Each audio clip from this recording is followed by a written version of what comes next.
ఎన్నికల ఫలితాలను ఎట్లా చూస్తాం చారి? ఎన్నికల ఫలితాల రకంగానే చూస్తాము, ప్రజా తీర్పు పరంగానే చూస్తాము. దాంట్లో వేరే రకంగా చూడడానికి ఏముంది?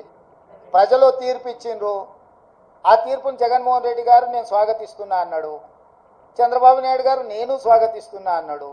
ఇక వాళ్ళిద్దరు స్వాగతించిన తర్వాత మియా బీవీకి రాజీ హోయేతో కాశీ కా క్యా ఇస్మే?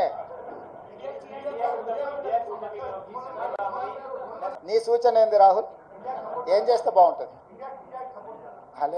నీ సూచన ఏందంటూ అది ఒకవేళ నీ సూచన మా అందరి నాయకుల ముందు పెడతా, వాళ్ళందరూ కూడా రాహుల్ సూచన బాగుందంటే ఆ విధంగానే ముందుకు పోయి ఆ రాహుల్తో మాట్లాడదాం. ఏ ప్రభుత్వమైనా ఏర్పడినప్పుడు ఆహ్వానించినప్పుడు పార్టీలో చర్చించి నిర్ణయం తీసుకుంటాం.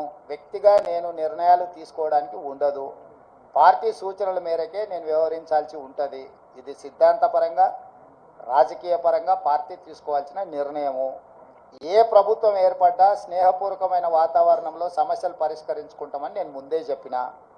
ఈరోజు కూడా నేను ఆ మాటకు ఉన్నా. ఆంధ్రప్రదేశ్లో ఏ ప్రభుత్వం ఏర్పడ్డా ఆ ప్రభుత్వంతో సంప్రదింపులు చేపట్టి రాష్ట్ర సమస్యల్ని శాశ్వతంగా పరిష్కరించుకుంటాము. ఉమ్మడి క్యాపిటల్ చట్టపరంగానే సమస్య పరిష్కారం అయిపోయింది.